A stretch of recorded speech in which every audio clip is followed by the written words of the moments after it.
할렐루야. 주님의 은혜가 함께 하시기를 축복합니다. 오늘 제자가 되라 31번째 시간으로 시험에 들게 하지 마시옵고 라는 제목입니다. 우리가 주기도문을 시리즈로 이렇게 쭉 살피고 있습니다. 이 기도는 단순한 개인 경건의 기도가 아니라 하나님 나라 백성의 삶의 구조가 무엇인지를 보여주는 그러한 기도이지요. 초월자이신 하나님이 우리에게 내재하셔서 우리 아빠가 되어주심, 여기서부터 우리의 기도는 시작하고, 그래서 세 가지의 당신 청원, 당신의 이름이 거룩히 여김을 받으시며 또 당신의 나라가 임하며 당신의 뜻이 이루어지기를 원합니다라는 청원, 그리고 세 가지 우리 청원이죠. 일용할 양식, 하나님의 공급으로 살겠다는 기도였고, 우리가 이웃을 적극적으로 우리가 용서받은 자로서 용서하겠다는 믿음의 고백이라 그랬고요. 그리고 오늘 이제 우리의 마지막 청원인데요, 우리를 시험에 들게 하지 마시옵고 다만 악에서 구하시옵소서라는 기도입니다. 이 하나님 나라 백성, 이 기도는 하나님 나라 백성이 이 땅에서 살아가기 위해 반드시 필요한 보호의 기도라고 할 수 있습니다. 오늘 크게 세 가지를 살펴보려고 합니다. 첫째, 시험의 두 가지 의미. 우선 여기에 시험에 들게 하지 마옵소서라고 하는 기도에 시험이라는 단어는 헬라어 페이스로아몬, 그러니까 페이라스몬이라는 단어인데요, 이중적인 의미를 갖습니다. 하나는 템프테이션, 유혹이라는 단어이고요, 다른 하나는 시험이라는 의미로 쓰이는 단어입니다. 어떤 때는 유혹과 시험이 이렇게 함께 섞여 쓰이기도 하는데요, 그 두 가지를 좀 나눠 살펴보면, 첫째는 하나님께서 당신의 자녀들을 훈련시키는 그런 개념의 시험이 있어요. 그러니까 테스트 하시는 거죠. 하나님은 우리를 시험하지만 유혹하시지는 않으시는 분이십니다. 야고보서 1장 2절, 3절, 4절을 같이 한번 읽어보겠습니다. 시작. 내 형제들아, 너희가 여러 가지 시험을 당하거든 온전히 기쁘게 여기라. 이는 너희 믿음의 시련이 인내를 만들어내는 줄 너희가 알미라. 인내를 온전히 이루라. 이는 너희로 온전하고 구비하여 조금도 부족함이 없게 하려 함이라. 여기서 시험은 믿음을 성숙하게 하시는 훈련 과정인 것을 볼 수 있어요. 그래서 2절을 보면 너희가 여러 가지 시험을 당하거든, 그러니까 내 형제들아 그랬거든요. 이건 기독교인을 의미하죠. 여러 가지 시험을 당할 거야, 지금 그 얘기하는 거예요. 여기 여러 가지 시험이 뭘까요? 삶의 압박, 환난, 핍박, 관계에서의 어떤 갈등, 물질적인 결핍, 이러한 것들. 근데 이건 되게 예상하지 못한 상황에 만나게 된다는 거죠. 그때 우리가 뭐가 필요하냐? 인내가 필요하다는 거예요. 여기서 말하는 인내는 단순히 참고 견디는 것이 아니라 장애물을 뚫고 나가는 영적 돌파를 의미해요. 그러니까 그것을 어떻게든지 돌파해내는, 그것을 극복해내는, 그걸 의미해요. 그러면서 그 인내를 통해서 우리의 인격과 믿음이 성숙될 것이기 때문에 인내를 온전히 이루라, 이렇게 표현하고 있죠. 그래서 인내를 이루면 어떻게 해요? 믿음이 성숙되고 성품이 빚어지고 하나님을 개인적으로 아는 이런 시간이 될 거라는 거예요. 그래서 야고보서 기자는 뭐라 그랬어요? 시험을 온전히 기쁘게 여기라, 이렇게 말하고 있죠. 여러분 어떠세요? 이런 시험이 여러분에게 오면 좋겠습니까? 안 오면 좋겠습니까? 예, 오면 좋겠다. 아니면 난 그래도 유익이 없어도 안 오면 좋겠다, 뭐 그렇습니까? 뭡니까? 그러나 그러면 이렇게 제가 여쭤볼게요. 시험이 옵니까? 안 옵니까?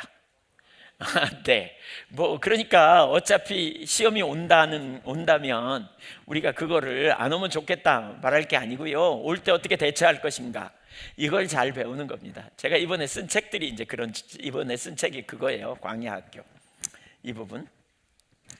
그러니까 하나님의 사람들은 이런 시험을 많이 만나요. 아브라함이 그랬고, 야곱이 그랬고, 요셉, 모세, 욥, 이스라엘 백성들 심지어 로버트 클린턴 같은 그 미국의 풀러 신학대학의 로버트 클린턴 영적 지도자 만들기라는 책에서 하나님은 하나님의 사람들이 일생 동안 훈련시키시고 그 다음에 예외 없이 훈련시키신다는 표현을 해요. 모든 사람을 다 훈련시키신대요. 신명기 8장 2절을 한번 보실래요? 하나님이 어떻게 훈련시키시는지. 내 하나님 여호와께서 이 40년 동안에 내게 광야길을 걷게 하신 것을 기억하라. 우연히 가지 않았다는 거죠. 광야길을 재수 없어서 간 게 아니라는 거예요. 누가요? 하나님이 너로 하여금 걷게 하셨다. 하나님의 연출을 얘기합니다. 근데 그 하나님이 어떻게 하시냐? 이는 너를 낮추시고 너를 시험하신다는 거예요. 그러니까 좋은 환경에서는 시험이 잘 안 돼요. 테스트가 안 돼요. 좋은 환경에서는 누구든지 그렇게 살아가는 거 하나도 안 어려워요. 어려운 상황이 오고 문제가 올 때 그 상황을 어떻게 대처하는지를 보게 한다는 거죠. 테스트한다는 거죠. 아이들에게 그 시험 문제를 이렇게 주면서 아주 쉬운 문제를 줘보세요. 뭐 그건 하나도 뭐 어렵지 않죠. 근데 진짜 어려운 시험을 만나게 되면 애들이 어떻게 돼요? 아이고 내가 진짜 실력이 없구나 뭐 이런 생각 하잖아요. 어떤 때는. 그러니까 시험을 통해서 네 마음이 어떠한지, 명령을 지키는지 안 지키는지 알게 한다는 거예요. 그러니까 시험이 와봐야 알아요. 그러니까 예를 들면 나는 참 좋은 사람이라고 생각하는데 어때요? 여러분 좋은 사람이라고 생각하십니까? 예. 그런데 어느 날 가시 같은 인간이 내 가까이 와가지고 나를 자꾸 찔러대요. 그러면 그때 무슨 생각이 듭니까? 예. 뭐 이런저런 생각이 올라오잖아요. 별 인간이 다 있네. 왜 그래? 그러다가 나중에요 계속 건들면요 그냥 한 대 쳐? 뭐 이런 생각도 올라오기도 하고. 근데 주님 앞에 섰더니 내 마음이 어떤지 드러나잖아요.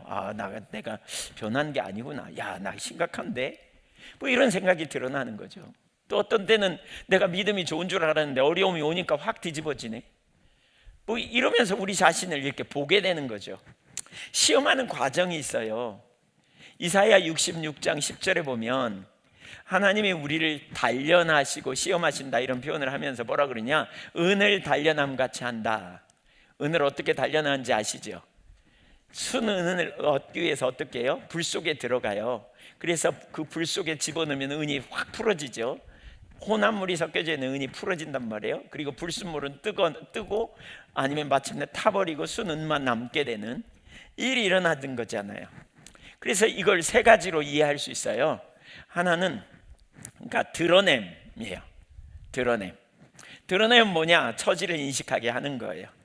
예상치 못한 상황, 어려운 문제가 생기거나 인간관계에 갈등이 오거나 나는 정말 좋은 사람이라고 생각하고 지금까지 나를 누가 나쁜 사람이라고 얘기한 적이 없어. 근데 이상하게 나를 자꾸 건드리는 사람이 있어. 누군가가 나를 자꾸 힘들게 하는 일들이 뭐 생기는 거죠. 그런 환경 속에서 내 모습이, 잠잠하던 내 모습이 그냥 요동을 치는 거죠. 저는 이렇게 생각해요. 우리 인간이요, 안 건들면 참 좋잖아요. 제가 어렸을 때 시골에 저희 집에 이렇게 구정물통이 있었어요. 구정물 설거지하고 그 음식물 남으면 다 거기 모았다가 돼지 밥 주고 이러잖아요. 구정물통, 쌀 씻고 그 쌀 씻은 물 거기다가 이렇게 다 모아놓잖아요. 학교 마치고 이렇게 돌아와서 어떤 때 날씨 더운 날 보면 그 구정물통이 꼭 어떤 때는 감주 같아요. 가라앉아가지고 이렇게. 그래서 이렇게 왜 겨울에 시원할 때 감주 먹으면 얼마나 시원해요. 그 생각이 나가지고 장난기가 발동해서 이렇게 나무 가져다가 이렇게 거기를 한번 휘젓잖아요. 그럼 별게 다 올라와죠. 뭐 생선가시, 통통부른 밥풀떼기, 뭐 김치꺼덕, 뭐 이런 거 다 올라오잖아요. 우리가 그거 같다는 생각을 해요. 그와 같은. 안 건들면 다 좋아 보여요. 옆에 보세요. 다 좋아 보이잖아요. 인상이 얼마나 다들 좋으신가요? 근데 누군가가 건드리면 이렇게 나온단 말이에요. 근데 문제는 이 건드리기 전까지는 나도 몰라. 나도 내 모습을 모르는 거예요. 나도 내가 괜찮은 줄 알아. 그러니까 하나님이 이런 환경을 통해서 우리를 드러내세요. 이게 훈련이에요. 이게 하나님이 광야 학교에서 이루는 우리를 시험하시는 첫 번째 단계예요. 그러면 두 번째로 무슨 일이 있어요? 그런 순간에 어떤 일이 벌어집니까? 낙담도 하고 눈물도 흘리고 분을 뿜었다가 삼켰다가 내뱉었다가 뭐 이런 일들이 막 생긴단 말이에요. 그때 우리가 어떻게 반응할 것인가가 이제 마음속에서 결정이 되는 거죠. 믿음의 결정을 할 것인가, 감정을 따라갈 것인가, 뒤집을 것인가, 아니면 진리를 따라 순종하고 갈 것인가. 그런 가운데 우리가 진리를 따라 순종해가는 갈등 속에 믿음의 선택을 통해서 전환이 일어나죠. 이제 내가 대하는 태도가 달라지고 삶의 자세가 바뀌어지고 점점 내 어떤 생각이, 가치관이 달라지고 이렇게 되면서 마침내 열매를 맺는 자리까지 가는 거죠. 그래서 변화가 일어나죠. 악한 습관이 깨지고 선한 습관으로 전환되는 거예요. 그냥 한 번 하는 게 아니고 이제 그런 사람으로 바뀌어지는 거죠. 왜냐하면 보는 관점이 달라지기 때문에 그래요.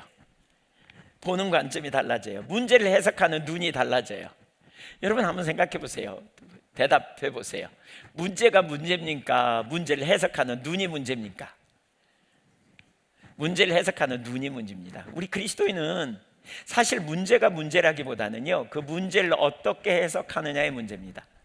문제는 끊임없이 옵니다. 인생을 살면서 수없는 문제가 오잖아요. 한 문제 해결하고 나면 또 다른 문제가 오고 또 다른 문제가 오고 또 다른 문제가 오고, 이걸 훈련하면서 돌파해내느냐 아니면 그 앞에 그냥 피하고 도망가고, 그리고 그걸 피하다가 결국 코너로 몰려서 그냥 단절하고 사는 어떤 소극적인 삶이냐의 문제라고 본다면, 하나님의 우리를 어떤 자리로 이끄시느냐, 우리를 넓히시고 우리를 확장하시고 우리를 새롭게 하시는 자리로 성숙되고 우리를 믿음으로 자라게 하고 우리를 세워가는 이런 과정으로 이끄실 때, 우리가 그 모든 환경 속에서 그것을 어떻게 돌파해내느냐의 관점인데요, 문제 그 자체가 문제가 아니고요, 그 문제를 어떻게 해석하느냐의 문제예요. 동일한 문제를 가지고 어떻게 해석하느냐에 따라 완전히 갈라졌잖아요. 12명의 정탐꾼 중에 10명은 부정적인 관점으로, 불신앙의 관점으로 환경의 지배를 받으니까 자기들은 죽음이라고 생각했지만, 여호수아와 갈렙은 완전히 다르게 해석했잖아요, 그 관점을. 그러니까 그들을 통해서 하나님의 나라가 넓혀지고 하나님 뜻이 이루어지는 거죠. 이렇게 드러냄, 전환, 열매를 맺는 변화, 열매로 나타나는 변화, 이것이 그 하나님이 우리를 시험하시는 주된 목적 중에 하나인 거죠. 테스트하시는. 그래서 히브리서 5장 14절에 보면, 단단한 음식은 장성한 자의 것이니 그들은 지각을 사용함으로 연단을 받아 선악을 분별하는 자들이니라. 누가 장성하냐? 지각을 잘 사용하는 자들이 장성한 자들이다. 근데 이들의 특징은 있다. 뭐냐? 연단을 받아. 연단을 받는 말은 수많은 경험을 통해서, 아까 그 전환의 경험이, 수많은 전환의 경험이 있는 거죠. 예상치 못한 일을 만나고 또 만나고 또 만나고, 첩첩삼중처럼. 근데 그 과정 속에서 점점 어떻게 돼요? 해석하는 눈이 달라지고. 여러분, 문제가 없어서 안식에 들어가는 게 아니에요. 믿음의 사람은 문제를, 해석을 다른 관점으로 해석하는 거예요. 왜냐하면 수많은 경험을 통해서 문제를 다른 시각으로 보는 거예요. 그래서 문제가 와도 더 이상 문제로 여겨지지 않기 때문에 마음 안에 평안과 안식이 주어지는 거죠. 그래서 자유함이 있고, 그리고 참된 평안이 있고. 근데 그 문제가 해결되지 않으면 똑같은 문제 갖고 또 부딪히고 또 부딪히고 또 부딪히고 이렇게 되어지는 거예요. 여러분, 우리가 살아가면서 인간관계로 인한 문제가 생기면 그 이례적이든가요? 절대로 이례적이지 않습니다. 하나님이 이 부분에서, 관계의 문제에서 우리를 반드시 다루시고 우리를 넓혀가는 과정이 있기 때문에, 관계에서 부딪히면 또 부딪히고 또 부딪히고 또 부딪히고, 그러면 결국 어떻게 돼요? 사람 피하고요, 아주 좁은 코너에 몰려서 그냥 담 쌓고 혼자 살아야 돼요. 그러면 무슨 하나님 나라에 우리가 제사장적 삶을 살아갈 수 있겠습니까? 그러니까 넘어가고 뛰어넘으면서 마침내 그 모든 것을 하나님의 관점으로 해석하고 뛰어넘는 자리까지 갈 때, 그것이 장성한 자의 분량에 이르는 지각을 사용하는 삶이라고 말할 수 있는 거죠. 물질의 문제도 마찬가지고, 다양한 부분에서 하나님이 우리를 연단하신다는 게 무엇인지를 우리가 잘 이해할 필요가 있는 것이죠. 페이라스몬이라는 시험이라고 번역된 그 한 단어는 바로 이 영역을 의미합니다. 저와 여러분이 잘 훈련되어지고 잘 빚어져서 더 넓혀지고 더 확장돼서 온전한 믿음으로 세워질 수 있기를 소망합니다. 왜 아멘이 별로 신통치 않은 것 같은데, 그렇게 세워지기를 축복합니다. 지금 그 자리에 있는 분들 많이 있죠? 이거 잘 하자고요. 제가 그 광야학교 책을 정리하면서요, 보니까 야, 이거 빨리 나와야 되겠다 이런 생각이 많이 들었어요. 막 얼굴이 스쳐 지나갔어요. 이렇게 막 얼굴이 저한테 이렇게 기름기가 있다고 말한 분도 스쳐 지나갔고, 근데 제가 뒤끝이 있거든요. 네, 네, 네. 우리 젊은이들이 진짜 이렇게 빨리 깨달으면 참 좋겠다는 생각이 너무너무 들더라고요. 이 부분. 두 번째, 마귀가 우리를 유혹하는 파괴적인 시험이 있습니다. 야고보는 여기서 중요한 구분을 합니다. 하나님은 우리를 성숙하게 하시기 위해 연단의 시험을 허락하기도 하지만, 우리를 넘어뜨리기 위해 악으로 유혹하는 일은 하나님으로부터 온 게 아님을 기억해야 합니다. 야고보서 1장 13절을 볼까요? 야고보서 1장 전체는 이 시험에 대해서 얘기하는데요, 앞부분의 시험은 테스트라면 13절 이하에서부터는 템프테이션에 대한 이야기가 나옵니다. 13절 읽어보겠습니다. 사람이 시험을 받을 때에 내가 하나님께 시험을 받는다 하지 말지니 하나님은 악에게 시험을 받지도 아니하시고 친히 아무도 시험하지 아니하시느니라. 그러니까 하나님은 악의 저자가 아니죠. 하나님은 우리를 파괴로 몰아넣는 유혹의 주체가 아니십니다. 그러나 하나님은 당신의 자녀를 빚으시기 위해 때로는 마귀에게 유혹을 허락하시기도 합니다. 그리고 그 과정을 통해 우리의 믿음을 성숙해 하는 통로로 쓰시기도 합니다. 한 예를 들면 베드로, 누가복음 22장 31절에 보면 예수님이 베드로에게 이렇게 말하죠. 사단이 너를 밀가부르듯 하려고 시험을 허락을 받으러 왔다, 청구하였다, 이렇게 말합니다. 그래서 넌 돌이킨 후에 내 형제를 굳게 하라. 베드로가 그런 시험을, 유혹을 받죠. 결국 어떻게 됩니까?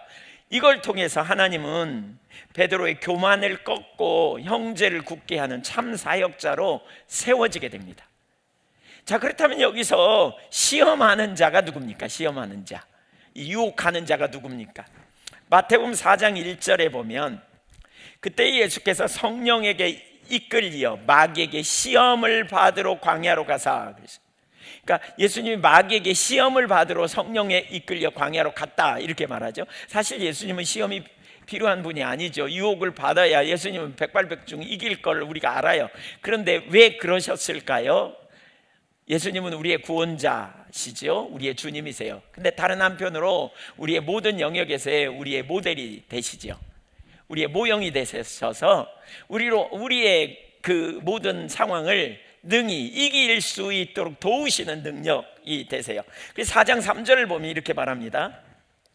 시험하는 자가 예수께 나와서 이르되, 그러니까 거기 마귀가 곧 시험하는 자예요. 그래서 예수님을 유혹하는, 네가 만일 하나님의 아들이거든 명하여 이 돌들로 떡덩이가 되게 하라, 그랬죠.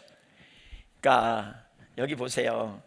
그러니까 마귀는 그 수단과 방법을 가리지 않고 유혹하는데 심지어 예수님마저도 유혹하는 거죠.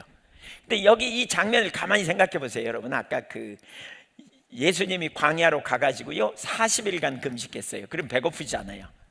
이런 배고픈 환경에, 이런 환경에 마귀가 와서 시험하는 거예요. 너 배고프지? 너는 능력이 있잖아. 돌로 떡을 만들어서 먹어. 능력이 있잖아. 이렇게 유혹하는 거예요. 그러니까 아까 신명기 8장 2절에 너를 낮추시고 시험하신다 그랬죠. 너를 낮추시고 줄이게 하시고 시험하신다 그랬잖아요. 그 같은 맥락으로 우리가 이해할 필요가 있어요. 제가 이제 그 그러니까 대학원 가려고 시험 보고, 이제 신학을 하려고 시험 보고 합격해가지고 이제 입학 서류 내놓고, 그리고 이제 기도원에 갔어요. 한 주간 동안 금식해야 되겠다. 그리고 그 원주의 그 가나안 수양관에 가서 이제 이렇게 그 1인 기도실 들어가 있었어요. 거기 그 전기 담요하고 이불 하고, 그 다음에 이제 앞에 앉은뱅이 책상이 있고, 그 위에 딱 달력 하나 있고, 거울도 없고 뭐 아무것도 없었어요. 달력이 하나 있어요. 근데 1월달 달력이 뭐였냐면 프란시스의 기도였어요. 주여 나를 그 평화의 도구로 써주셔서, 거기에 그 글이 있고, 거기에 이제 그 프란시스가 이렇게 엎드려서 기도하는데 그 앞에 빵이 하나 있잖아요. 식빵 같은 거. 이게. 근데 기도하는데 그때 금식하는데 얼마나 힘든지 모르겠더라고요. 전 그때처럼 금식을 어렵게 해본 적이 없어요. 그렇게 배가 고프고 힘든 거예요. 뭐 은혜는 한 개도 안 되고 거의 금식 수준으로 그렇게 있다가 한 3일째 되는 날 아침에 자고 일어났는데 눈을 딱 뜨자마자 그 빵이 딱 들어오는데 거기서 김이 나더라고요. 김. 아니 제가 진짜 김이 나는 걸 이렇게 본 것 같아요. 깜짝 놀라서 눈 뜨고 이렇게 봤더니 그 그림이었어요. 얼마나 먹고 싶었는지 그냥 침을 꼴깍꼴깍 삼키고, 그때 제가 예수님이라면 돌덩이를 떡으로 만들어 먹어라 그러면 그냥 즉각 하지 않았을까 싶기도 한데, 주님이 즉각 그걸 물리치시잖아요. 마귀의 유혹이 어떻게 오는지 알죠? 어떤 환경 속에서 우리가 어떤 유혹을 준단 말이에요. 다양한 방편으로 마귀가 유혹한단 말이에요. 여기서 그 마귀는 시험하는 자죠. 그래서 예수님 뭐라 그래요? 시험에 들지 않게 해달라고 구하라는 거예요. 시험을 막아달라는 기도죠. 근데 이 기도는 좀 더 나가요. 거기 보면 뭐라 그러냐면 시험에 빠지지 않기를 기도하라 이렇게 말한 다음에 다만 악에서 구하여 주옵소서. 그러니까 이 앞의 기도는 소극적인 기도예요. 시험에 들지 않게 해주세요. 그러면 뒤의 기도는 뭐냐? 그 적극적인 기도로 악의 세력으로부터 저를 구원해 주세요, 이 기도입니다.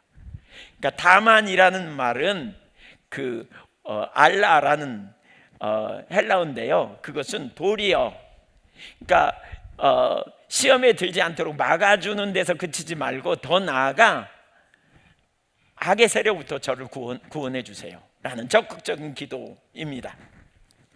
여기 악에서 구하여 주옵소서라는 기도에서 악은 악이 뭘까? 여기 정관사가 붙는데요, 그 악을 얘기해요. 그럼 그 악이 뭘까? 이걸 문법적으로 보면 중성명사로도 쓰일 수 있고 남성명사로도 헬라어의 문법에 쓰일 수 있는데, 중성명사로 쓰면 악한 것들로부터 보호해 주세요. 악함, 모든 악으로부터, 악한 것들로부터 지켜주세요, 이런, 보호해 주세요, 이런 의미고요. 남성명사로 쓰면 악한 자로부터 보호해 주세요 라는 의미예요. 제가 이걸 어떻게 봐야 될까 보면서 책을 찾다가 김세윤 교수님이 쓴 그 주기도문을 읽어보니까 거기에 이렇게 말하고 있어요. 오늘날 더 많은 학자들이, 논란이 있는데 더 많은 학자들이 이것을 남성명사로 본다 그러면서 그 근거로 복음서에 이 악한이라는 이 개념이, 그러니까 악한 자로 나타나는 부분들이 있음을 근거로 들었어요. 마태복음 13장 19절을 보면 이렇게 말합니다. 한번 읽어볼까요? 마태복음 13장 19절 시작. 아무나 전국 말씀을 듣고 깨닫지 못할 때는 악한 자가 와서 그 마음에 뿌린 것을 빼앗나니 이는 곧 길가에 뿌려진 자요. 38절 밭은 세상이요 좋은 씨는 천국의 아들들이요 가라지는 악한 자의 아들들이요 가라지를 뿌린 원수는 마귀요 추수때는 세상 끝이요 추수꾼은 천사들이니. 이걸 볼 때 여기 그 악으로부터 보호해 달라는 말은 결국 악한 자 사단으로부터 우리를 지켜주세요, 보호해 주세요 라는 의미로 이해해야 된다는 것이죠. 그렇다면 이 기도가 무슨 의미가 있는지 좀 더 생각해 봐야 돼요. 그러니까 우리 이 주기도문의 전체 내용이 뭐예요? 하나님의 통치를 우리 가운데 이루어 주세요 라는 거잖아요. 하나님의 나라, 하나님의 통치를 우리 가운데 회복시켜 주세요 라는 거잖아요. 근데 이 제일 마지막 강구에서 뭐예요?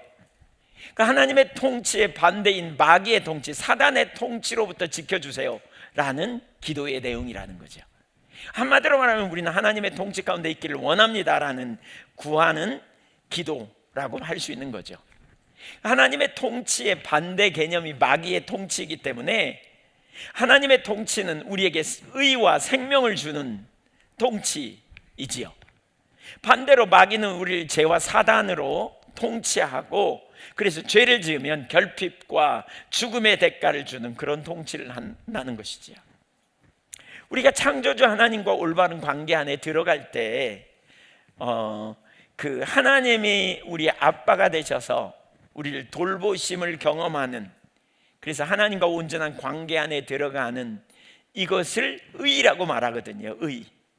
그 의인이 된다는 것의 소극적인 의미는 죄를 용서받는다는 의미고요, 적극적인 의미는 우리가 하나님의 자녀가 됨이라는 말입니다. 그래서 의인이 된다는 것은 긍정적인 표현이고 적극적인 표현입니다. 그러니까 우리가 하나님의 통치 가운데 들어갈 때 하나님이 우리의 아빠가 되셔서 우리를 돌봐주시고 우리는 그분의 은혜 아래 참된 안식과 평강을 누리는 삶, 이것이 바로 하나님의 통치 가운데 들어가는 삶인 것이죠. 그런데 마귀는 여전히 우리를 유혹하여서 그 삶을 뺏으려고 하는 것이지요. 예수님이 온 것은 생명을 얻되 풍성한 생명을 누리게 하려고 왔는데 도적이 오는 것은 죽이고 멸망시키려고 왔다 그러잖아요. 여전히 그 일을 하려고 하는, 그래서 유혹을 던지는 거죠. 실패하도록 하려고. 그래서 그 시험에 들어가지 않게 해달라고, 그리고 그 악한 자의 공격으로부터 보호해달라고 그러니까 기도하는 것은 곧 하나님의 통치가 우리 안에 온전히 임하게 해달라고 하는 간구라는 것이죠. 간구. 골로새 1장 13절 14절을 한번 읽어볼까요? 시작. 그가 우리를 흑암의 권세에서 건져내사 그의 사랑의 아들의 나라로 옮기셨으니 그 아들 안에서 우리가 속량 곧 죄사함을 얻었도다. 우리는 이미 예수 그리스도를 믿음으로 흑암의 권세에서 건져내어 사단의 나라에서 사랑의 아들의 나라로 옮겨진 자입니다. 이건 완료된 상태예요. 근데 우리가 염두에 둬야 될 게 있죠. 이미 구원받은 우리를 얘기하는데 이것의 완성은 예수 그리스도의 재림 이후에 완성될 구원의 첫 열매에 불과한 거예요. 지금 우리가 받은 구원은. 그래서 우리는 그리스도의 재림을 기다리죠. 그래서 완성을 기다립니다.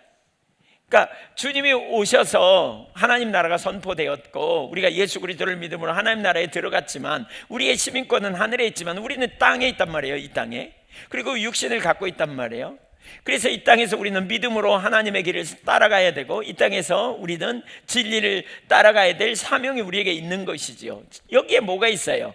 치열한 영적 싸움이 있는 거죠. 원수 마귀는 여전히 우리를 미혹하고 유혹하여 넘어지게 하려고 하는 그 시간들을 우리가 보내고 있는 것이지요. 끊임없이 우리를 유혹하는. 그래서 우리는 완성을 기다리는 거죠. 그 사이에서 마귀의 유혹이 끊임없이 우리를 유혹하는 일들이 지금 일어나고 있는 상황에, 그래서 우리는 스스로 마귀의 유혹이 아니라 하나님의 길을 끊임없이 선택해야 될 제자도의 사명을 갖는 거죠. 이 땅에서 살아가는 동안.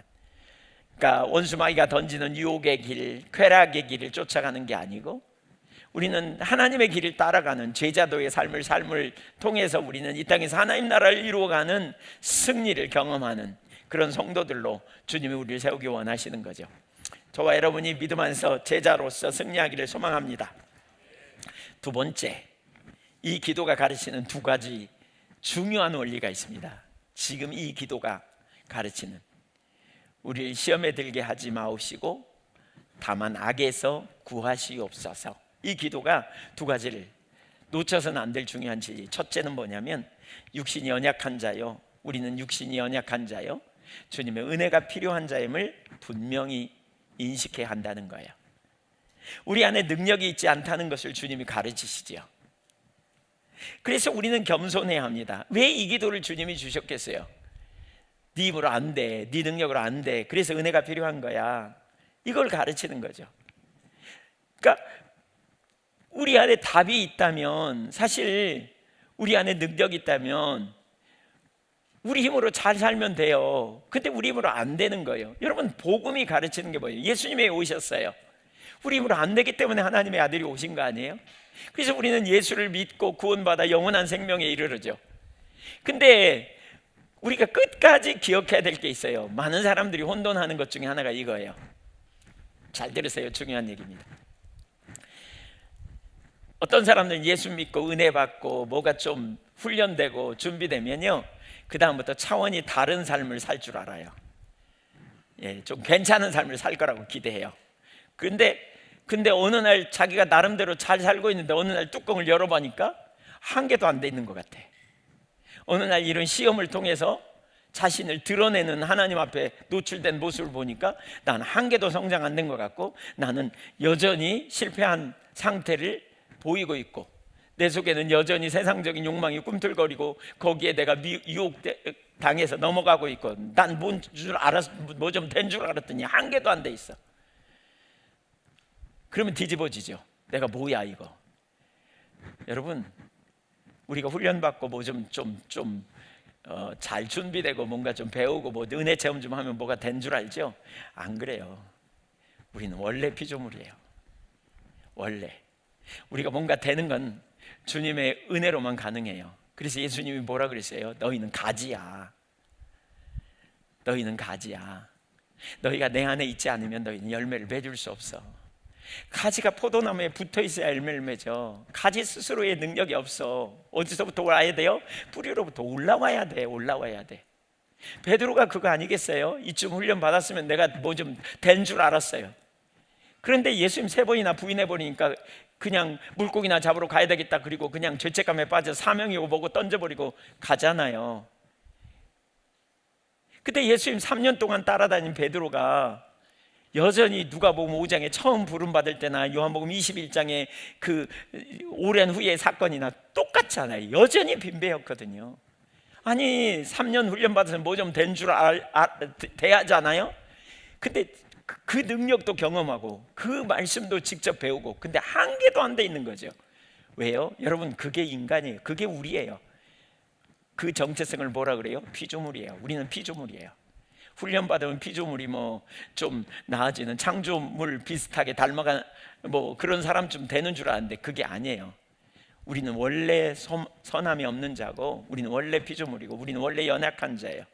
그래서 우리에게는 예수 그리스도가 필요하고 하나님의 능력 없이는 살 수 없는 존재라는 사실을 아는 것이 은혜이고요.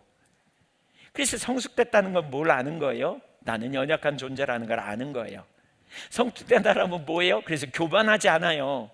끊임없이 주님 앞에 은혜를 구하고 주님을 사모하고 주님의 임재를 구하고 주님의 힘을 주님의 은혜를 힘입어 살기 위해서 나가는 거예요.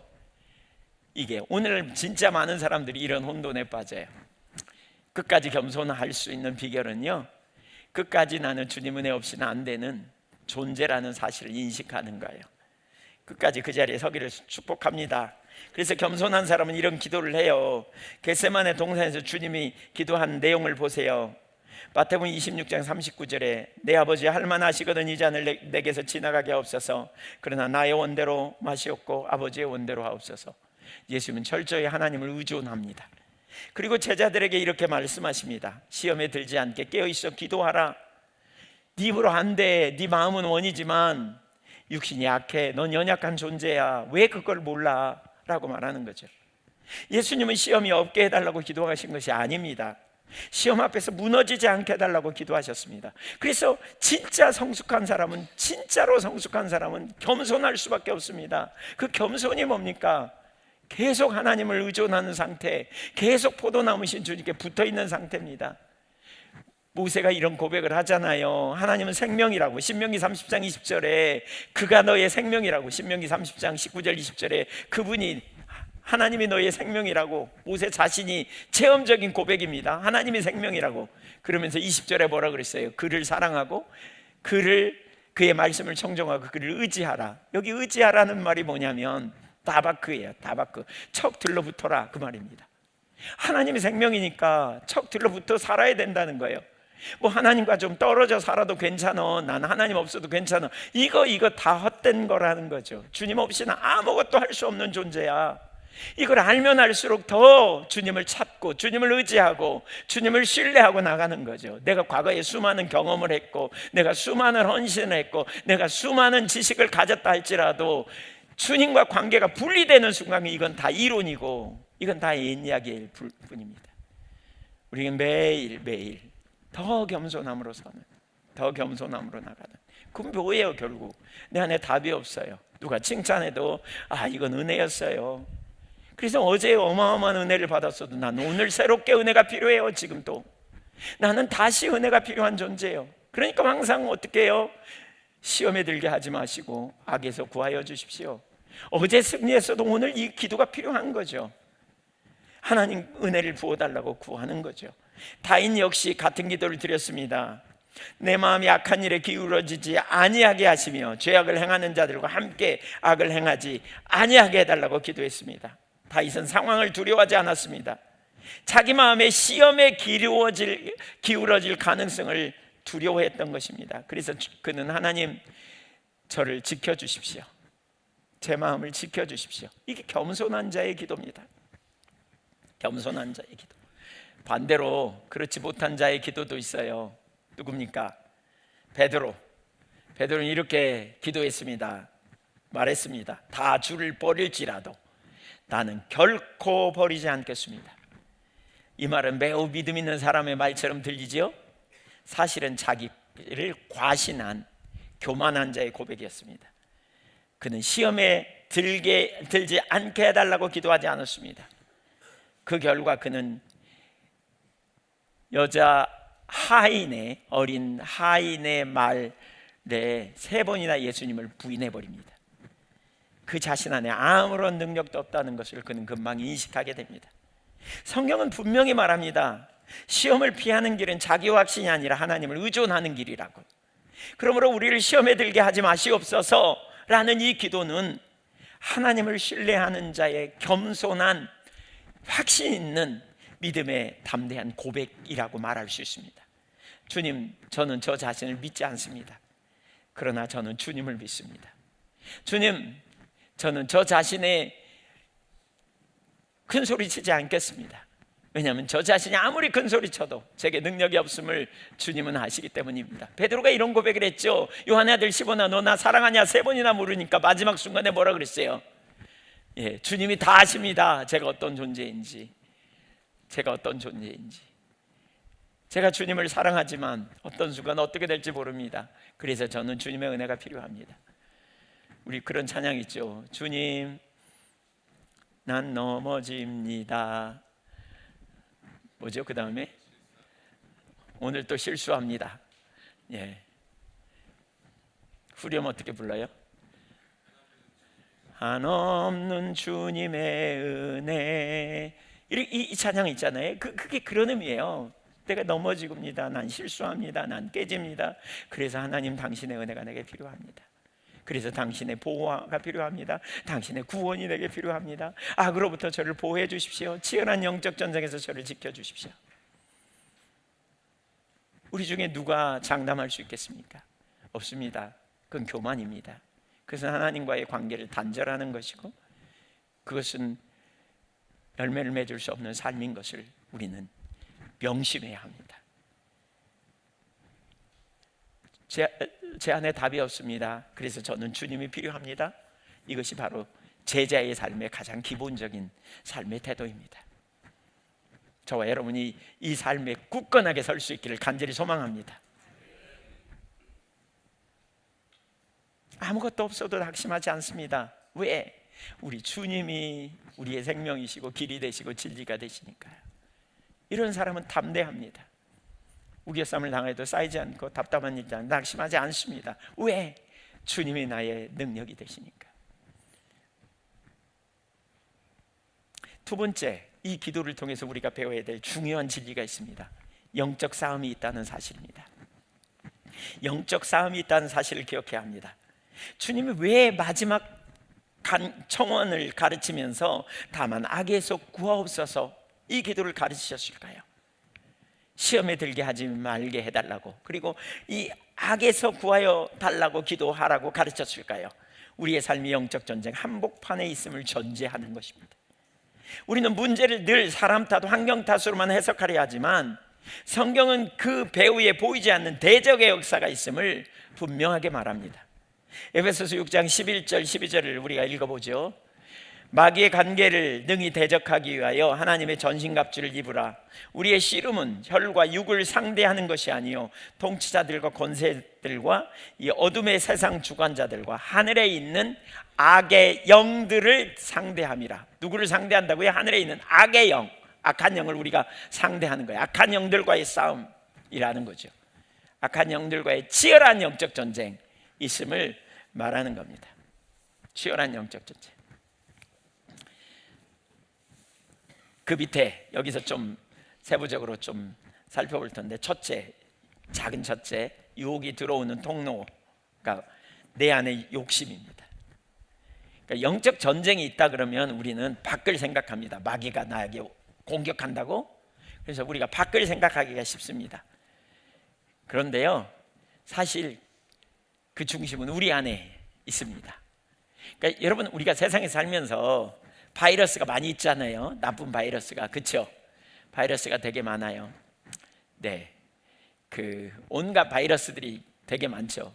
근데 건강하면 어떻게 해요? 그 바이러스가 없어서 우리가 건강한 게 아니고요, 바이러스가 있어도 다 그 바이러스를 다 이겨내잖아요, 우리 몸이 건강하면.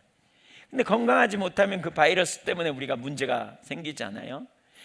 예, 뭐 우리 가끔 이제 저는 사람들과 악수하고 막 이럴 때 가끔 그런 생각을 해요. 뭐 아까 막 이렇게 제가 과거에 이렇게 현미경 밑에 제 손을 후벼가지고 이렇게 본 적이 한 번 있거든요.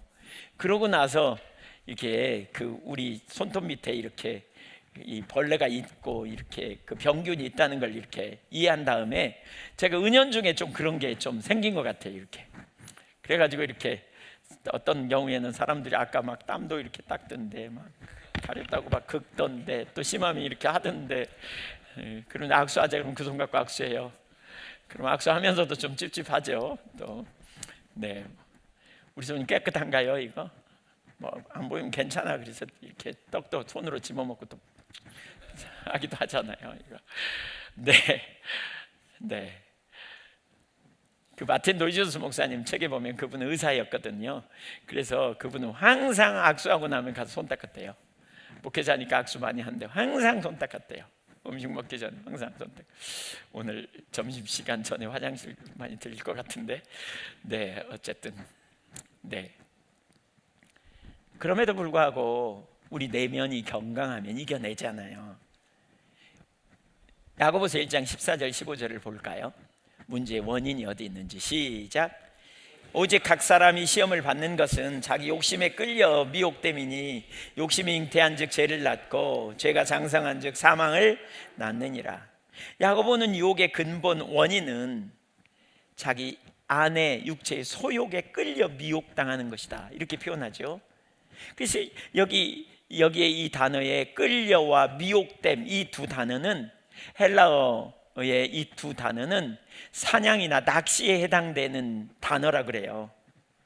그러니까 왜 낚시 이렇게 미끼를 물려가지고 왜 내리잖아요. 그러면 이렇게 눈앞에 와른와른하면 배고픈 물고기가 가서 덜썩 문 거죠. 마귀가 그렇게 하는 거죠. 끄는 거예요. 이렇게 이렇게 미혹으로 끄는 거예요. 그러면 그냥 그 우리 안에 있는 어떤 욕망이 자극을 받았고 덜썩 물어서 끌려간다, 지금 그 얘기예요. 그러니까 마귀는 우리에게 욕망을 만들어내는 게 아니고 우리 안에 있는 욕망을 자극시켜서 나를 스스로 움직이게 만드는 거죠. 그리고 거기 반응할 때 무슨 일이 있다고요? 욕심이 잉태한 즉 죄를 낳고 죄가 장성한 즉 사망을 낳는다, 이렇게 표현하죠. 요한일서 2장 16절은 이 욕망의 통로를 세 가지로 얘기합니다. 육신의 정욕, 안목의 정욕, 이생의 자랑. 이 세 가지는 우리 마음의 문과 같습니다. 육신의 정욕은 육체적 쾌락과 안일함에 대한 갈망이라면, 안목의 정욕은 눈에 보이는 어떤 화려함, 소유에 대한 집착, 이생의 자랑은 타인보다 높아지려는 명예욕과 교만 의미합니다.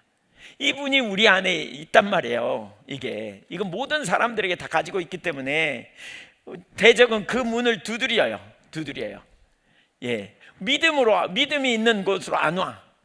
그 유혹에 열려 있는 어떤 약한 쪽으로 들어온단 말이에요. 그래서 이런 방식을 우리가 잘 방비하는 게 되게 중요하다는 거죠. 두 번째로, 마귀의 방식은 의지를 강제로 조종이 아니고 유혹을 던지는 것입니다. 사단은 우리의 손을 붙들고 강제로 죄를 짓게 할 수는 없습니다. 강제로 선악과를 따먹게 하지 않습니다. 할 수 없습니다. 아담과 하와의 손을 끌어다가 선악과 따게 하지 않았어요. 그러니까 사단은 강제할 수 없다고 해서 무력한 존재라는 것은 아닙니다. 그 유혹은 다양한 통로를 통해 우리 가운데 날아옵니다. 아담과 하와에게 그렇듯이 대적은 생각과 언어라는 불화살을 던질 뿐입니다. 그러니까 에베소서 6장 16절에 보면 믿음의 방패를 가지고 악한 자의 모든 불화살을 소멸하라고 했어요. 악한 자가 던지는 모든 불화살, 마귀가 우리 불화살 쏜다는 거죠. 이 불화살이 뭐예요? 생각을 통해서, 감정을 통해서, 욕구를 통해서, 상상을 통해서, 혹은 사람들의 말을 통해서. 예를 들면 사울은 천천히요 다윗은 만만히로세. 사울이 왕인데 비교의식을 던지는 이런 말들을 통해서 사울이 뒤집어지잖아요. 이런 일들을 통해서 마귀가 막 불화살을 던진다는 거죠. 마음에 불을 붙이는 거죠. 그러니까 못 견디고 폭발하는 거예요. 막 시기 질투가 되게 막 올라오게 막 그런 생각이 올라와. 그래가지고 내 속이 뒤집어지는 거죠. 그러면 우리는 그 사람 탓을 하고 환경 탓을 하고, 우리가 이렇기가 쉬운데 사실은 그 문제가 아니라 우리 중심에 있는 어느 연약한 영역인 거죠. 유혹은 대개 개인의 가장 약한 부분들을 타고 들어와요. 예를 들어 어떤 사람은 돈의 유혹이 약해. 돈 문제 걸리면 항상 그냥 거기에 그냥 못 넘어가. 그 선을 이렇게 하나님의 순종도 안 되고, 돈 문제 걸리면 그냥 유혹이 자꾸 와가지고 그게 휘둘리고 막 이렇게 되어지는. 대표적으로 성경에 보세요. 가룟 유다 같은 사람이 그런 사람이에요. 가룟 유다가 돈 약했거든요. 예수님의 그 제자 공동체 안에서 돈깨를 맡았었거든요. 회계 집사였어요, 오늘날로 말하면. 근데 거기서 빼가지고 얼마씩 훔쳐서 썼대잖아요. 그러다가 예수님 팔아먹는데 돈 준다 그러니까 얼른 팔아먹어버린 거죠. 연약함이 있었던 거예요. 아나니와 삽비라는요, 돈에 욕심이 있어가지고 땅값 얼마를 싹 빼놓고는 이게 전부라고 말했더니 베드로가 뭐라 그래요? 어찌하여 네 속에 사탄이 가득하여 라는 표현을 쓰거든요. 성령을 속였냐 그러잖아요. 그의 잘못은 사탄을 속인 거예요. 그러니까 뭐죠? 성령을 속이는 죄를 그는 범한 거죠. 완전히 하나님 보시기에 심각한 상태로 가버린, 이걸 지금 말하는 거죠. 그러니까 어떤 부분이 연약한지, 인정과 명예, 사람들의 인정과 명예의 연약함. 사울, 그 출신 가문이 베냐민 지파였고요. 베냐민 지파는 400명밖에 안 남은 아주 그 사사기 사건 뒷부분에 보면, 사사기서 뒷부분에 보면 그 베냐민 지파는 다 전쟁에 죽게 되고 400명만 남겨진 상태에서 그가 이스라엘 왕으로 세워졌으니 얼마나 사람 눈치, 정치하는 사람으로서 사람 눈치 받겠어요. 그래서 명예의 연약함이 있으니까 그런 유혹에 쏙 넘어가가지고 결국 죄를 범하잖아요. 베드로는 의리나 자기 확신에 기초에서 넘어지게 되고, 삼손과 다윗 같은 사람은 성적인 영역에서 연약하니까 그런 부분에 약점을 통해서 마귀의 유혹이 들어와서 결국 실패하는 자리로 가버리게 되죠. 동생을 죽인 가인은 동생을 쳐 죽이기 전에 주님이 뭐라 그래요? 어찌하여 사단이 그러니까 죄가 네 문 앞에 지금 기다리고 있다, 도사리고 있다. 창세기 4장 7절에 보면 그런 표현이 있거든요. 그러니까 호시탐탐 너를 사로잡으려고 도사리고 있다. 그러니까 돌이키라 그랬는데 그는 거기 그 약함을 쑥 받아들여 가지고 시기 질투에 넘어가서 자기 동생을 죽이는 그런 죄를 범하게 되는 거죠. 여러분 질문해 볼게요. 여러분 뭐가 약하세요? 돈에 약한 분 손 들어보세요. 난 돈 문제 걸리면 나는 자꾸 시험에 든다, 이런 분 손 들어보세요. 네, 별로 없으신가요? 네. 명예에 대한 약함. 나는 명예와 관련되면 자존심, 사람 눈치 보는 거대. 나는 어떤 쾌락이나 뭐 이런 데 약한 분이 있는 분 손 들어보세요. 제가 알아요. 손 안 든 분들은 다 세 개 다 약한 거예요. 그래서 안 드신 거죠? 네. 어떻게 하냐고요? 남 일이 아니기 때문에 다 아는 거예요. 네. 근데 그 부분을 통해서 유혹이 와요. 다양하게 유혹이 와요. 그런 부분을 통해서. 우리가 이런 부분을 정말 경각심을 가지고 깨어 있어야 돼요. 근데 놀라운 사실은요, 마귀 나이가 많거든요. 수많은 하나님의 사람들을 상대해봤기 때문에 척 보면 알 거요. 너는 이게 약하구나. 그래서 그 영역에 유혹을 던지는 거예요. 불화살도 던지고, 감정, 자기 연민, 우울한, 열등의식, 성장 환경에서 살아온 삶의 여러 영역에서 그동안 열려져 있었던 부분이 있죠. 왜? 이런 영역들, 약함이 다 마귀가 다 알아. 그래갖고 그런 불화살 던지는 거예요. 아침에 일어나는데 왠지 나는 삶의 의미가 별로 없는 것 같아, 나는 안 태어나야 될 인생처럼 느껴지는 생각이 쑥 들어와. 그러니까 거기에 꼭 껴가지고 끌려가는 거죠. 거기에 꼭 끌려서. 그런 방편 중에서 계속 똑같은 공격이 들어와요. 똑같은 영역에서 반복해서 실패하고, 반복해서 넘어지고, 반복해서 우울함, 반복해서 낙심됨, 반복해서 혼돈에 빠짐, 자기 연민에 빠짐, 원망, 불평, 시기, 수도 없는 영역에서의 공격을 반복적으로 받고 있다면 이게 공격인지도 몰라요. 많은 경우에 나는 원래 그래요 뭐 이러죠. 그러면 세상 탓하고 원망 탓. 여러분 정신 차리십시오. 영적 전쟁이에요. 마귀가 불화살을 쏘아댄다라고 말하고 있는 거죠. 여기서 우리가 한 가지 생각할 건 유혹받는 그 자체가 죄는 아니라는 거예요. 많은 사람들이 유혹, 어떤 생각이 떠오르거나 어떤 의심이 오거나 어떤 상상이 떠오르거나 이 모든 걸 죄로 여겨서 자책감에, 죄책감에 빠지는 경향이 되게 많거든요. 근데 원수 마귀가 우리 속에 불화살을 넣어줘도 그 불화살, 그런 생각이나 그런 감정이나 그런 욕구나 그런 어떤 유혹이 있을 때 내 안에서 동조해가지고 결국 죄로 가기 전까지 그 죄라고 말할 수 없어요. 그런 생각이 올라올 때마다 여러분 분별력을 가지고 예수 이름으로 대적하여 승리할 수 있기를 축복합니다. 원수의 불화살인 줄 알면 믿음의 방패로 막아내라는 거예요. 믿음의 방패. 믿음의 방패가 뭐예요? 내가 믿는 하나님이 나의 구원자요, 나의 능력이요, 나의 생명이심을 신뢰하고 막아내라는 거예요. 그거 쫓아내라는 거예요. 담대하게. 여기에 놀라운 승리가 있는 거죠.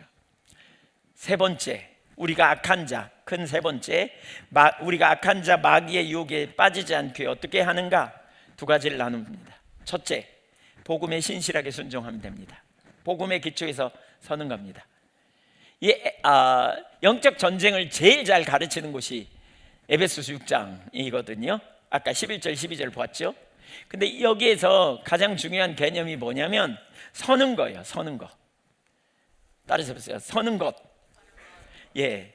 그러니까 영적 전쟁에서 우리가 정말 필요한 게 뭐냐면 잘 서는 거예요. 서는 거. 싸운 다음에 서는 것.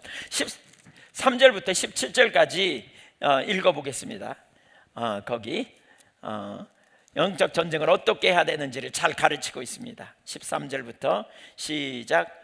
그러므로 하나님의 전신갑주를 취하라. 이는 악한 날에 너희가 능히 대적하고 모든 일을 행한 후에 서기 위함이라. 그런즉 서서 진리로 너희 허리띠를 띠고 의의 호신경을 붙이고 평안의 복음에 준비한 것으로 신을 신고 모든 것 위에 믿음의 방패를 가지고 이로써 능히 악한 자의 모든 불화살을 소멸하고 구원의 투구와 성령의 검 곧 하나님의 말씀을 가지라 그랬어요. 여기 전신갑주죠.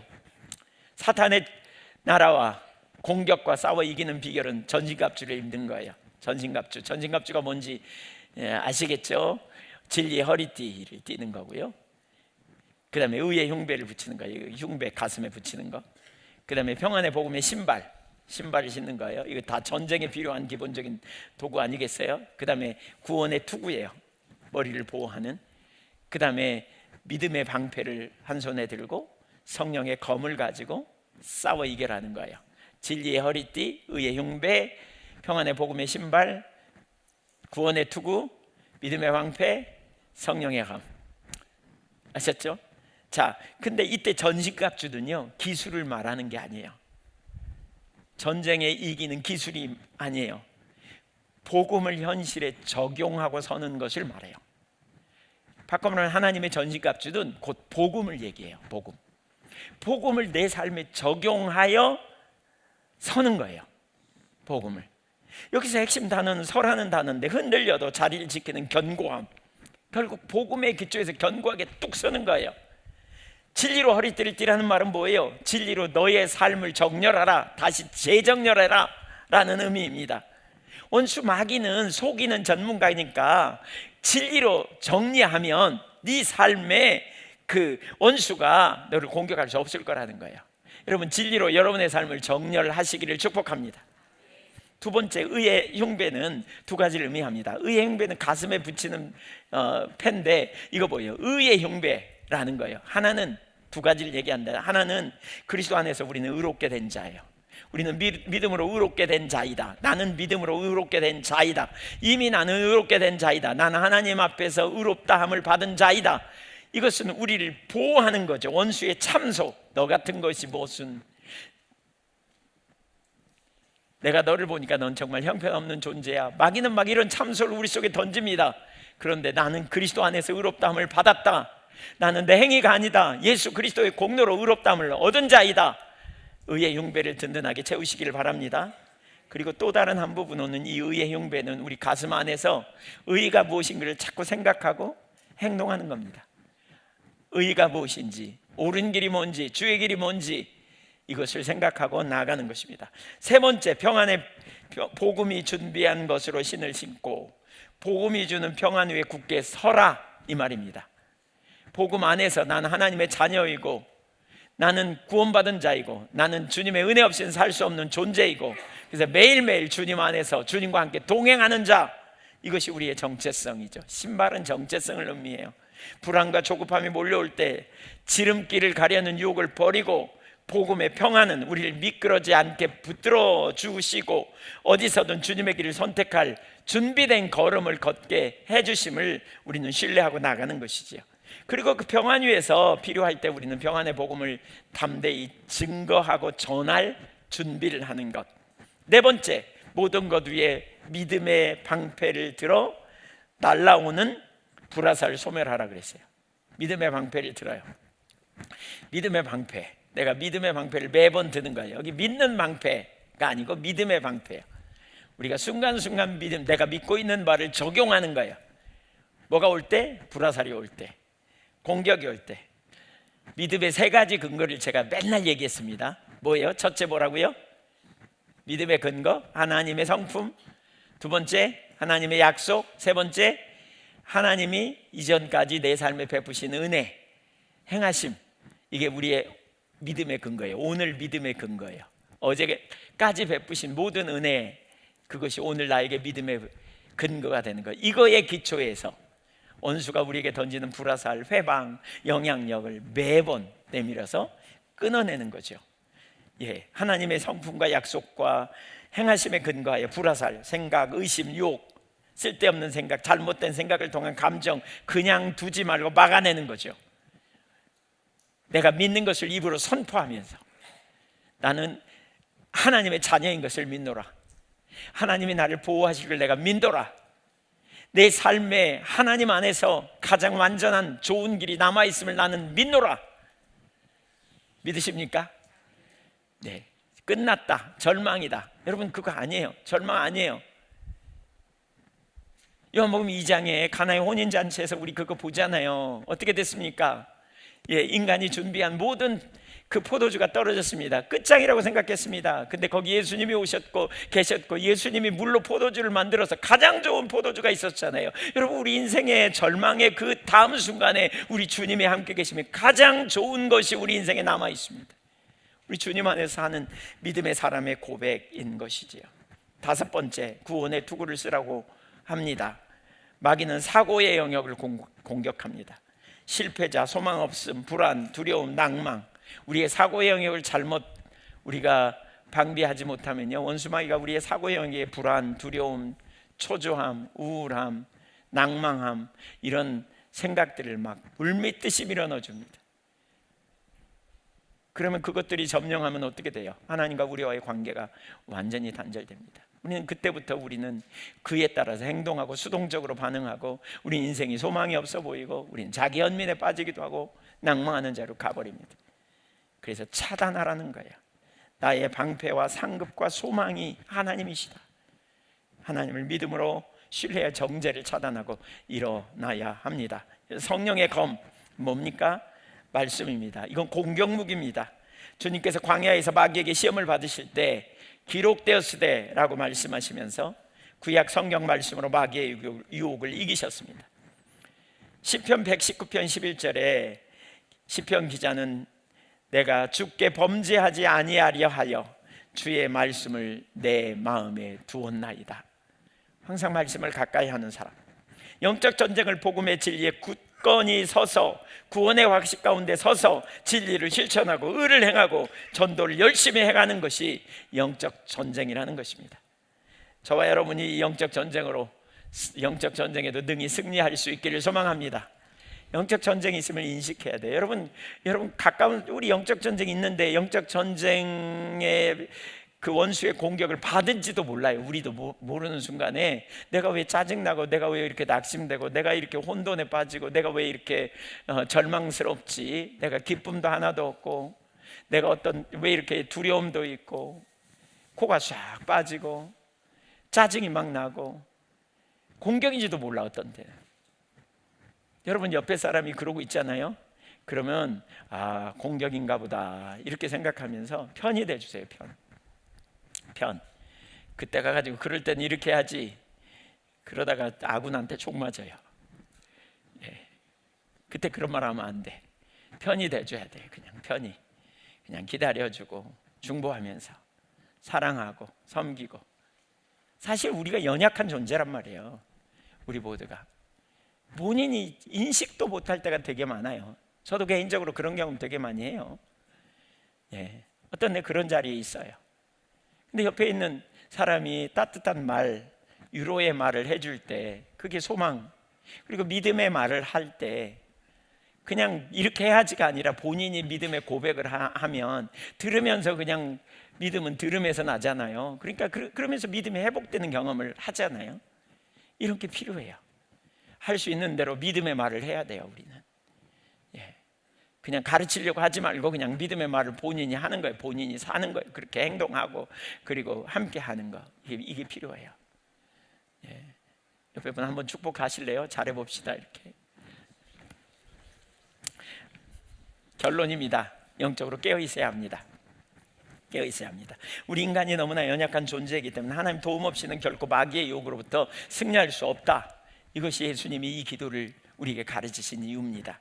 하나님께서 은혜를 베푸셔야 마귀의 시험을 당할 때 하나님이 주시는 지혜로 시험인 것을 분별하고 조심할 수 있습니다. 또 마귀의 시험을 받았을 때 그 능력으로 끌려가지 않고 능히 물리칠 수 있습니다. 이 사실을 너무나 주님이 잘 알아요. 그래서 이렇게 말하는 거죠. 시험에 들게 하지 마시옵고 다만 악에서 구출하여 주십시오 라고 기도하라고 가르치는 거예요. 예. 주님께서 광야에 40일 금식하면서 기도하셨기에 마귀의 유혹을 이기신 것처럼 베드로를 비롯한 제자들이 깨어있지 못해서 깨어있어 기도하라고, 시험에 들지 않게 기도하라고 이렇게 말씀하신 것처럼, 기도와 능력 외에는 귀신을 쫓아낼 수 없다고 말씀하신 것처럼 주님은 우리에게 기도하라고 가르쳐요. 진짜 우리가 겸손한, 진짜 우리의 정체성을 우리가 이해할 것은 우리는 주님 은혜 없이는 한순간도 설 수 없는 존재예요. 훈련받고, 아까도 나눴지만 우리가 훈련받고 뭔가 성경 말씀 많이 알고 뭔가 신학교 가서 교육받고 그러면 뭔 된 줄 알아. 이런 사람 여지없이 얼마 안 있으면 성경에 나오죠. 고린도전서 10장 12절에 선줄로 된 줄로 생각하는 자는 넘어질까 조심하라 그러잖아요. 금방 넘어집니다. 그러니까 헷갈려요. 혼돈해요. 열심히 해도 소용없네 이렇게 말해요. 열심히 해도 소용없어요. 믿음이 필요해요. 믿음이. 열심히 해보면서 한계를 경험하면서 돌아서서 믿음이 필요해요. 우리 주님, 나의 정체성을 온전히 깨닫고 주님을 신뢰하는 믿음이 필요해요. 그래서 믿음으로 기도하는 거예요. 시험에 들게 하지 마시옵고 악에서 저를 구원해 주십시오. 하나님이 저의 구원자요, 저의 생명이십니다. 제가 아무리 노력해봐도 안 됐죠. 그러면 이렇게 말해요. 해봐도 안 됩니다. 아이고, 다 안 해본 사람이 열심히 하라 그러지. 안 됩니다. 맞아요. 안 돼요. 안 돼. 그러면 이제 고만 항복하세요. 여전히 죄책감에 빠지지 말고, 여전히 실패감에 헤매지 말고 고만 항복하세요. 그리고 철저하게 주님을 찾으세요. 주님. 우리는 포도나무에 붙어있는 가지에 불과하다니까요. 가지가 떨어지면 못 살아요. 그래서 기도하는 거예요. 율리안 카우포라고 하는 분은 이런 표현을 해요. 샘물과 같은 보혈은 주님의 피로다. 샘물과 같은 보혈은, 그 찬양을 지은 그분은 사탄은 연약하기 짝이 없는 성도라도 그가 기도하는 것을 보면 공포에 떤다. 왜냐하면 참된 기도는 전능하신 하나님과 우리를 연결해 주는 놀라운 은혜의 수단이기 때문이에요. 우리가 승리할 수 있는 비결은 우리에게 있지 않아요. 오직 주님의 은혜인 것을 믿으시기 바랍니다.